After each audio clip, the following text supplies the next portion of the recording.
In today's video, we're talking about a brand spanking new motorway service station. It boasts 70 parking spaces for HGVs. What's not to like? There's only one small problem. They've built the main building on the other side of the motorway? Let's discuss it. On the trucker's eye.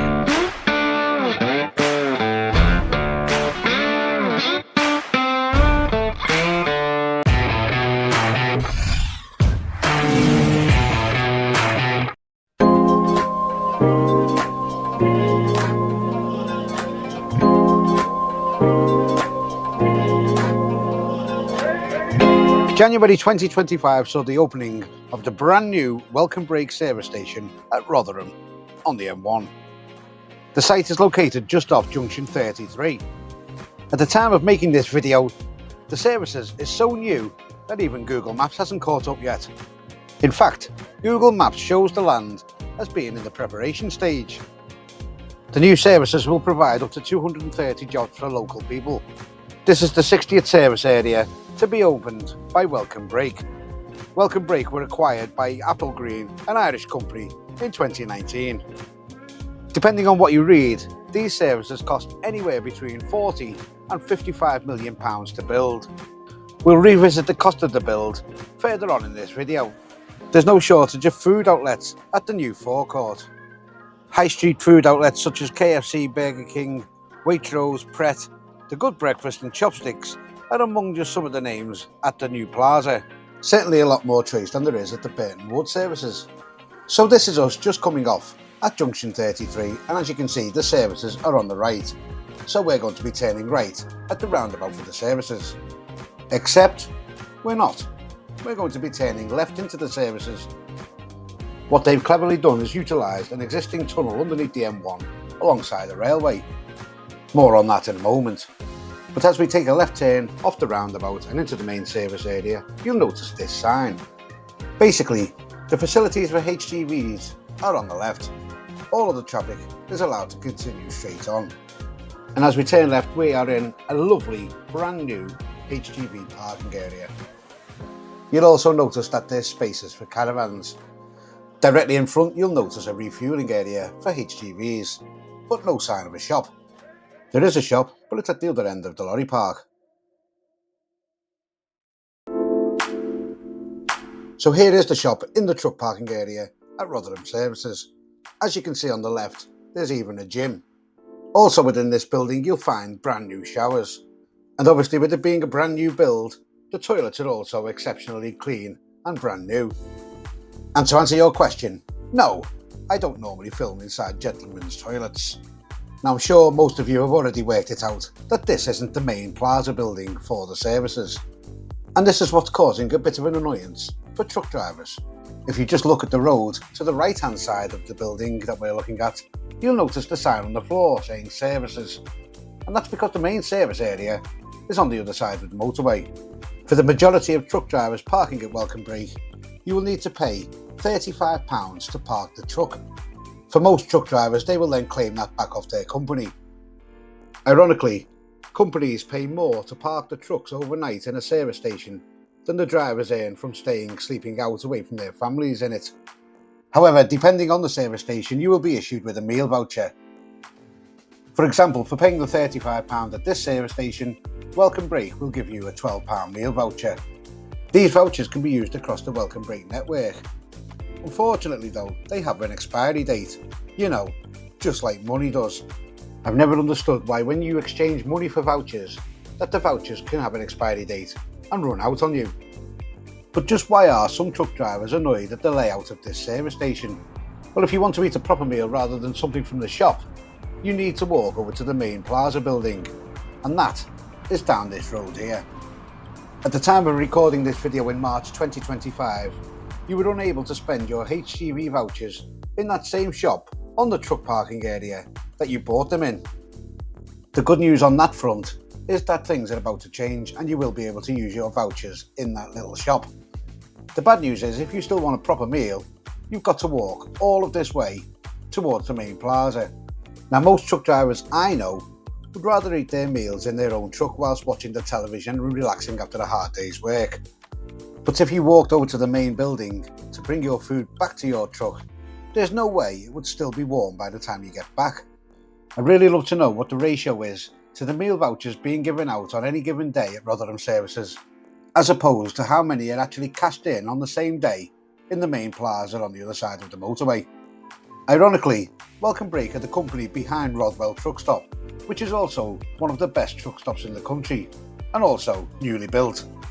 Now, Rotherham Truck Stop doesn't have any of the big brand names that you see at the Rotherham services on the M1, but then neither does the truck parking side of Rotherham services. Would it really have been too much trouble to build a restaurant like the one at Rodwell services in the truck parking area at Rotherham services? As we said earlier, depending on what you read, it could have been up to £55 million to build this service station.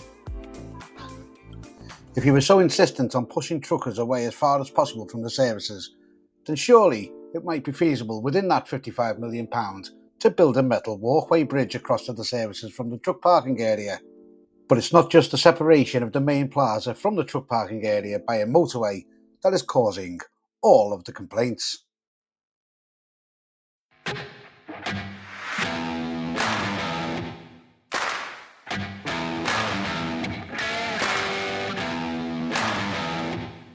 Now, this is something that I never even thought about. At the company I work for, we have our own designated on-site fueling depot, so we don't need to fill up when we're out and about, but many companies do. And it was only that somebody posted this that I became aware of the problem. Now, I haven't had time to verify this myself, but if it is true, then somebody needs to answer some questions. If that canopy at the designated HGV refueling area is only 4.5 metres high, then they have excluded about 20 to 25% of all trucks from being able to refuel there. Here in the UK, any bridge with less headroom than 16 foot 6 inches, or about 5 metres exactly, will need to be signposted. Many trailers these days are what they call double-deck trailers. These trailers allow more freight to be carried on the one trailer and less journeys of trucks to be used. Generally, this type of trailer will sit at 16 foot to 16 foot 2 inches high, which is just higher than 4.9 metres. Car transporters will also have no chance of getting under this canopy. Of course, there is always the option for the driver to drop the trailer, but what's the point when you can just fill up somewhere else? Surely, over time this will cost Apple Green sales. The rest of that comment left by that user basically goes on to back up what I was saying a little bit earlier. In fact, it seems to be the general gist of most of the comments from HGV drivers. But there are two other issues for HGV drivers that I did notice. And it was something else that this user noticed too. The spaces seem to be marked out with the length of a truck down to the inch. You either leave your truck slightly parked into the pedestrian walkway, or you'll get somebody backing into the back of your trailer as they reverse into their space behind you. And then once again we look to our friends in the car transporters, whose vehicles are not only high, but usually longer than the average truck. But what seems to be completely forgotten about is the EU legislation that came in. Back in 2014, legislation was introduced to allow longer cabs on the road, cabs that would be longer by up to 80 centimetres. This legislation was eventually introduced 2 years before it was meant to be, and came into effect in 2020. And it was this legislation that has led to trucks like the Volvo FH Aero and the DAF XG Plus being on the road today. Neither of these trucks with a standard 13.6 metre trailer would fit in any of the spaces within this service area. But there is one more final gripe that both I have myself and many other drivers too. All motorway service stations, whether it be Welcome Break, Moto, Extra, Roadchef or whoever, should be providing designated fridge parking bays for fridge trailers.